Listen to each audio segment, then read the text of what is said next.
আসসালামু আলাইকুম। আমাদের আজকের বিষয় এসএসসি পরীক্ষার্থীদের জন্য গুরুত্বপূর্ণ যে এমসিকিউ বোর্ডের আলোকে আমাদের আজকের 1 নম্বর প্রশ্ন, গুরুত্বপূর্ণ প্রশ্ন হচ্ছে মৌলিক স্বরধ্বনি কয়টি? মৌলিক স্বরধ্বনি হচ্ছে 7টি। বাংলা ভাষায় মৌলিক স্বরধ্বনি 7টি। আবার পরীক্ষায় আসতে পারে অনেক সময় বাংলা ভাষায় মৌলিক ব্যঞ্জন ধ্বনি কয়টি?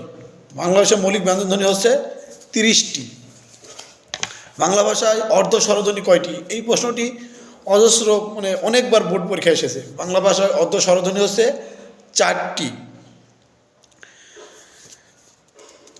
কিছু কিছু বাগধারা আছে যেগুলো খুবই গুরুত্বপূর্ণ, যেমন কুলুর বলদ, এর বাগধারা অর্থ হচ্ছে একটানা খাটুনি।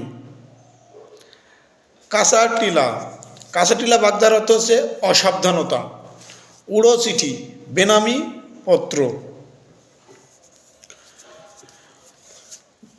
কয়েকটি বোর্ডে একাধিকবার এসেছে নিপাতনে, নিচের কোনটি নিপাতনে ব্যঞ্জন সন্ধি? এখানে আমাদের বইয়ে 3টা আছে, 3টা আমাদের অবশ্যই মুখস্থ করে ফেলতে হবে যেন অন্তরে রক্তের সাথে রেখে। নিচের কোনটি নিপাতনে ব্যঞ্জন সন্ধি? গোষ্পদ, একাদশ, বৃহস্পতি। আবার বুঝি, গোষ্পদ, একাদশ, বৃহস্পতি। বৃহস্পতি। ব্লক, একটা বোর্ডের প্রশ্ন একাধিকবার আসছে। একটা শব্দের পরে কিছু শব্দাংশ বা কিছু ধ্বনি বসে যখন শব্দটিকে জোরালো করে, যেমন তখনই যাব, তখনই, এই যে তখনের পাশে যে হর্ষায় বসেছে আর যাবো, যাবোর পাশে যে ও বসেছে, এই হর্ষায় আর ওটা হচ্ছে ব্লক। অর্থাৎ যেসব ধ্বনিগুলো বা শব্দাংশগুলো শব্দের শেষে বসে বাক্যটিকে জোরালো করে সেগুলো হচ্ছে বলক। আবার একটা প্রশ্ন অনেকবার আসছে, আমরা দেখেছি, পূরক কাকে বলে? বিধেয় অংশ, অর্থাৎ সাবজেক্টের পরের অংশ বিধেয়। সেলিম সাহেবের ছেলে সুমন গাছতলায় বসে বই পড়ছে। এই যে গাছতলায় বসে বই পড়ছে, অর্থাৎ অবজেক্ট অংশে বিধেয় অংশের যে বিশেষ্যটা আছে, যেমন বই পড়ছে, এখানে বই, এই বইটা হচ্ছে বিশেষ্য, এই বইটা হচ্ছে পূরক। অর্থাৎ বিধেয় অংশের যে বিশেষ্যটা থাকে সেটা হচ্ছে পূরক। বিধেয় ক্রিয়ার যে বিশেষ অংশে বিশেষ্যটা থাকে সেটা হচ্ছে পূরক। বই হচ্ছে এখানে পূরক। প্রিয় শিক্ষার্থী, আমরা এখানে প্রায় 7-8টা এমসিকিউ খুবই গুরুত্বপূর্ণ তোমাদের জন্য। আবার আরেকবার আমি রিপিট করে বলছি, বাংলা ভাষায় মৌলিক স্বরধ্বনি কয়টি? 7টি। বাংলা ভাষায় ব্যঞ্জনধ্বনি কয়টি? 30টি। নিপাতনে ব্যঞ্জন সন্ধি কোনগুলো? গোষ্পদ, একাদশ, বৃহস্পতি। বিধেয় ক্রিয়ার বিশেষ অংশকে কি বলে? পূরক। কুলুর বলদ শব্দের অর্থ কি? একটানা খাটুনি। কাঁচা টিলা অর্থ কি? অসাবধানতা। উড়ো চিঠি বাগধার অর্থ কি?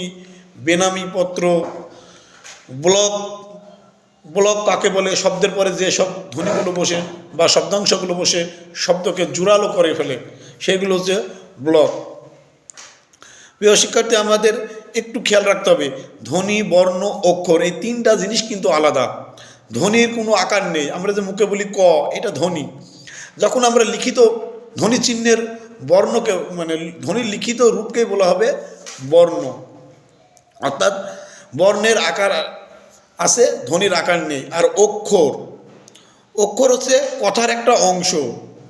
যেমন মসজিদ, এখানে অক্ষর আছে 2টি। এটা বিসিএস এর প্রশ্ন, 2বার পর বিসিএস এর প্রশ্ন এসেছে যে বন্ধন, এটা বিসিএস এর প্রশ্ন, একটা বন্ধন। বন্ধন, এখানে অক্ষর কয়টি? বন্ধন, বন আর ধন, এখানে অক্ষর হচ্ছে 2টি। তোমাদেরও এখানে আসতে পারে যে বর্ণ, ধ্বনির নির্দেশক চিহ্নকে কি বলে? বর্ণ। তাহলে আমাদের এই মৌলিক জিনিসগুলো শিখে রাখতে হবে যে ধ্বনি আলাদা, বর্ণ। অক্ষর হচ্ছে কথার টুকরো অংশ। ইংরেজিতে বলা ছিল বল মসজিদ, এখানে 2টো অক্ষর আছে। কলম, যখন শব্দে একটি লেটার একবার উচ্চারণ হবে ক, তখন আমরা অক্ষর বলতে পারবো। আর লোম, এই লোমটাও একটা অক্ষর। আচ্ছা, এই আমরা যে 5টি প্রশ্ন দিলাম, এটা আবার আমরা প্রশ্নটা আমি তোমাদের দেব, আশা করি আবার অ্যান্সার করে আমাকে তোমরা দেবে। আজকের মতন এখানেই শেষ, গুড বাই।